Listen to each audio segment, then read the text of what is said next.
आदतें हमारे जीवन की उस दो धारी हथियार की तरह होती हैं जिसका इस्तेमाल अगर सही से किया जाए तो दुश्मन का गला भी काट सकते हैं, और अगर सही से इस्तेमाल नहीं किया गया तो हम स्वयं का गला भी काट सकते हैं। उसी प्रकार से हमारी आदतें होती हैं। अगर हम अपनी आदतों को अगर अच्छी आदतों में ढाल लेते हैं तो जीवन बेहतरीन हो सकता है। अगर हम अपनी आदतें अगर गलत डाल ली तो जिंदगी जहन्नुम बन सकती है। आज की जो बौद्ध कहानी मैं आपको सुनाने वाला हूँ, उसे सुनने के बाद आप बुरी आदतों को छोड़ दोगे और अच्छी आदतों को अपना लोगे। फिर आपका मन हमेशा शांत रहेगा। बस ये 4 आदतें जरूर छोड़ देना। तो चलिए कहानी शुरू करते हैं।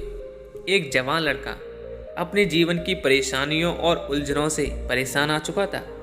उसका मन कभी भी शांत नहीं रहता था। उसका मन हमेशा ही भटकता रहता था। वो अपनी गंदी आदतों से तंग आ चुका था। एक दिन वह एक बौद्ध भिक्षु के पास पहुंच जाता है। जब वह उन बौद्ध भिक्षु के पास पहुंचता है तो वह उस ध्यान अवस्था में बैठे हुए थे। तो वह जवान लड़का वहीं बैठ जाता है और उनका ध्यान से बाहर आने का इंतजार करने लगता है। जब वह बौद्ध भिक्षु ध्यान अवस्था से बाहर आते हैं तो वह जवान लड़का उनको प्रणाम करता है और उनके चरणों को स्पर्श करता है। फिर वह बौद्ध भिक्षु कहते हैं, क्या बात है बच्चा, बहुत हैरान परेशान लगते हो, सब कुछ ठीक तो है? वह लड़का कहता है, नहीं महात्मन, मैं बिल्कुल भी ठीक नहीं हूँ। मैं हमेशा खोया खोया सा रहता हूँ, हमेशा बहुत बेचैन रहता हूँ। मेरा मन हमेशा अतीत और भविष्य में रहता है। तब वह बौद्ध भिक्षु कहते हैं, तो अच्छा बच्चा, ये बात है। आज मैं तुम्हें 4 ऐसी आदतों के बारे में बताऊंगा जिन्हें सुनने के बाद तुम्हारा मन हमेशा शांत रहेगा और अपने जीवन में सफलता भी प्राप्त कर लोगे। क्या मैं जो तुम्हें बताने वाला हूँ उसे तुम ध्यान से सुनोगे और अपने जीवन में उसे उतारोगे, उसको अप्लाई करोगे? वह जवान लड़का कहता है, जी गुरुवर, मैं उसे अपने जीवन में जरूर अप्लाई करूँगा और आपकी बात को ध्यानपूर्वक सुनूंगा।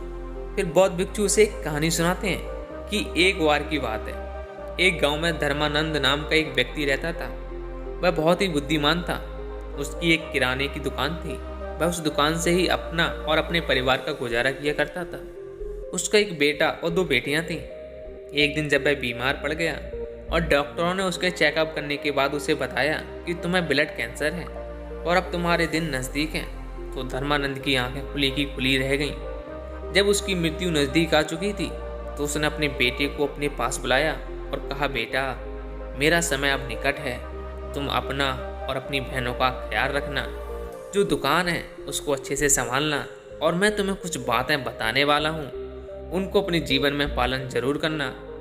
बेटा, ध्यान से सुनो कि पहली बात कि कभी भी तुम अपनी दुकान पर धूप में मत जाना। दूसरी, अगर कोई तुमसे कोई वस्तु ले जाए तो बाद में उससे पैसे मत लेना। इतना कह ही पाए कि वो फिर इस संसार को छोड़कर चले गए। उस लड़के ने अपने पिता की इन बातों की गांठ बांध ली। उसने अपने पिता की कही गई बातों का पालन किया, लेकिन जब वह देर से सोकर उठता था तो उसको दुकान पर जाने के लिए देरी हो जाती थी और तब तक धूप भी बहुत तेज हो जाती थी। तो उसने अपने पिता की बातों का पालन करने के लिए उसने अपने घर से लेकर दुकान तक ऐसी एक सुरंग बनवाई जिसमें वह आसानी से आ जा सके। और दूसरी बात, जब कोई व्यक्ति उससे कोई वस्तु या सौदा लेके जाता और उस समय उससे कोई पैसे देके नहीं जाता तो वह कभी भी उससे पैसे नहीं मांगता था। धीरे धीरे समय बीतता गया। कुछ समय बाद उसका सारा धंधा चौपट हो गया। उसके पास कुछ भी नहीं बचा था। वह लुट चुका था, बर्बाद हो चुका था। उसकी दुकान बिल्कुल बंद हो चुकी थी। अब वह बहुत ज़्यादा परेशान रहने लगा कि मैंने तो वही किया जो पिताजी ने मुझसे करने को कहा था। जब उसे खुद से उसके सवालों का जवाब नहीं मिला तो वह नगर के सबसे प्रसिद्ध बुद्धिमान व्यक्ति के पास गया और उनको जाकर सारी बात बताई। फिर उस बुद्धिमान व्यक्ति ने कहा कि जो बातें तुम्हारे पिताजी ने तुम्हें बताई थी उसका तुमने गलत मतलब समझा, इसलिए तुम बर्बाद हो गए। ये लड़का ने पूछा, वो कैसे? तो बुद्धिमान व्यक्ति ने कहा कि सुनो, कि धूप में ना जाने का मतलब ये था कि तुम सुबह सूर्य उदय होने से पहले जाग जाना और धूप होने से पहले दुकान पर चले जाना, लेकिन इसका मतलब तुमने गलत समझा था।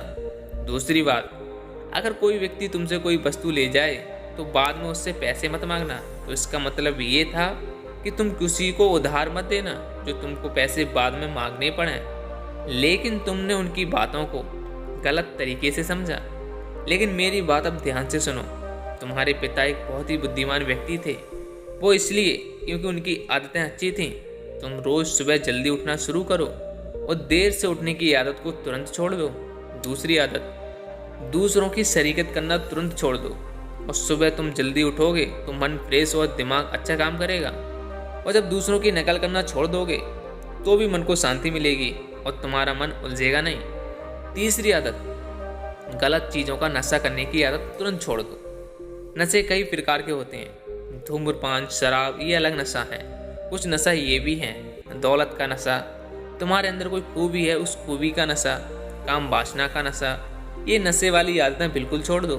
चौथी आदत, झगड़ा करने की आदत। जब भी हम किसी से झगड़ा करते हैं तो हमारा मन अशांत हो जाता है, तो ये आदत भी बिल्कुल छोड़ दो। अब उस लड़के को अपनी सारी गलतियां पता चल चुकी थी।